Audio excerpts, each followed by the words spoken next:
loob ng bangketa. Hindi pa nakumpleto. Kinurot pa ito, oh. Lukat na ni General Sukat. Oh. Diba? Pinasayang nila yung pera ng taong bayan, eh, ha? Ito, kaya sinasabi ko sa inyo, ha? Hindi ako nagmamarano, ha? Kaya lang, walang permit yan. Lahat ng marami walang permit, eh. Oo. Ano ba siya, ma? Hindi mamakausap? Tema, ito na sumagot, ha? Ano lang yung kami? Oo. Ako na bigyan itong barangay namin. Tema, kailangan mo kausap. Pantay mo lang. Pantay mo, ha? Pantay mo. Relax ka lang, relax. Relax ka. Kaya isko mo rin ang pinagkitahan. Yan. Alam mo yun.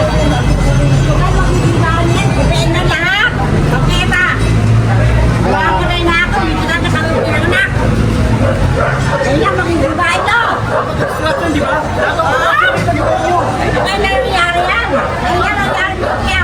Hoy! Ubigan ko pala.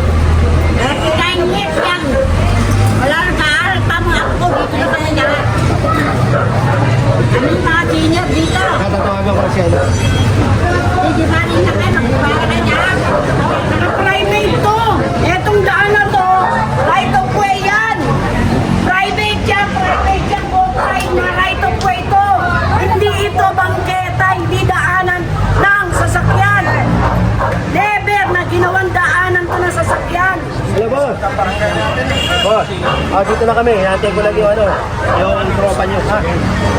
Hindi ko muna gagalawin to. Basta dito lang ako, ha? So, based sa mga nakalap nating impormasyon, matagal na pala to and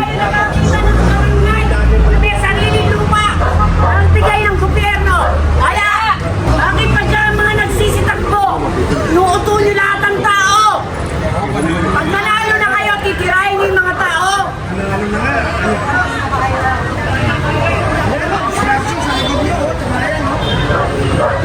Pero maliwanag, obstruction. Isip na lang po tayo, mag-isip na lang tayo para sa bata yan. Private yan.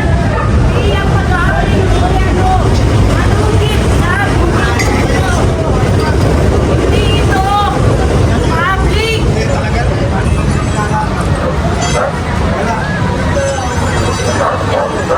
Hindi kami mananahimik lang kami. Ngayon para mga bata, para sa mga bata, paano pa? Relax, relax lang, relax lang. Hindi kami magsasalita. Oo, relax. Sila po kami makikipag-away sa inyo, pinapalagin sa obstruction ang gusto mo. Ayan, obstruction mo. Dito lang pinupuntrihan yung barangay para sa mga bata yan. Sa susunod pang henerasyon ng mga bata. Relax lang tayo, ha? Kaya nga po, paano lang ang namin yun. Pero hindi kami makikipag-away sa inyo. Bibigay pa rin namin ang gusto nyo. Sirahin mo, sirahin. Pwede naman Kaya lang, nasa mga puso nyo. lahat ng obstruction, tirahin nyo. Tulungan pa namin kayo. Kaya lang yan.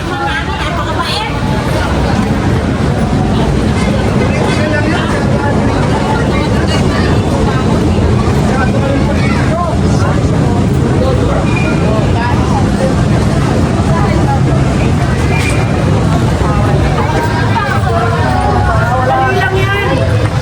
Pag-isip, sa kayo nakakita ng barangay na mayroong sariling lupa na bigay ng gobyerno. Puro Wala. obstruction, karamihan. Lahat ng barangay, ikutin nyo lahat. Wala. Ilang barangay yung papasok dyan. Ilang barangay na yung tinabang dyan. Kaya lang sinigyan yung ito para sa dami. Gusto nyo di ba inyo bahay? Kung sino na isang ruler at kalahati para sa mga paslit. May mga anak din kayo. Wala kayong pambayad sa private. Ito, walang bayad. Pati gamit, walang bayad. Wala nga isipin po natin. Ilang Pilipino tayo. Saka yung sinasabing ginastos dito na gano'n, sino ba nagbigay ng quotation nun? Di ba di PWH? Oh, hindi si congressman. DPWH ang nagpe-presyo niya kung paano. Gobyerno pa rin. Lahat ng nasa gobyerno, sila lahat yun. Mga magtatakbuhan, tangina, kulang na lang. Halikan yung pet mo eh.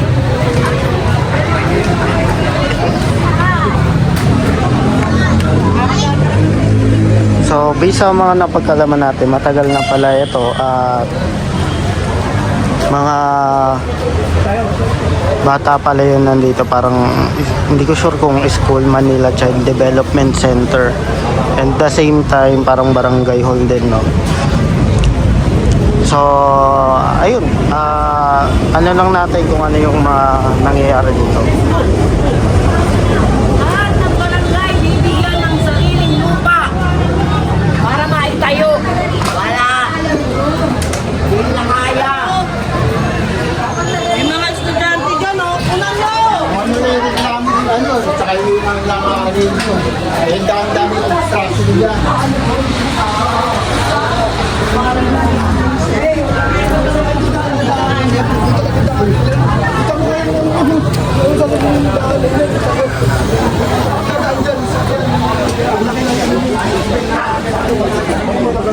So based sa mga nakalap din natin, private daw. So hindi raw siya daanan. Ayun yung sinasabi po natin sa kabilang side para alam natin yung kwento. Tatao rin! Di ba nagbabayad doon? Ang tax na binabayad namin. Tapos kami bibirahin.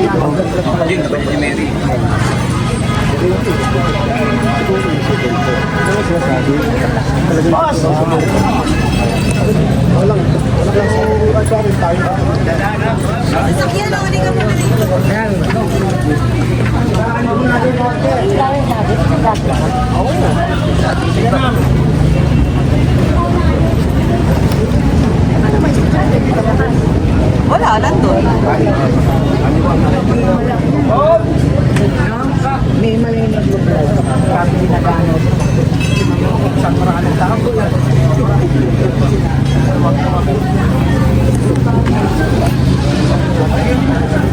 Pinahinto. Kaso nga, yung mga bata, wala namang tinakayan sa second floor tsaka sa third floor yung barangay hall eh. Wala namang pinextrain yung kabalang eh.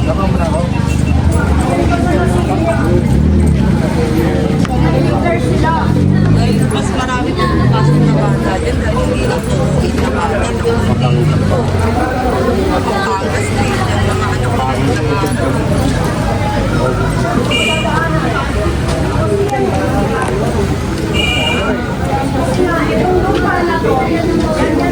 So based sa naano natin ay parang private po raw, no, at hindi raw siya daanan itong area na to. Both side pakinggan natin.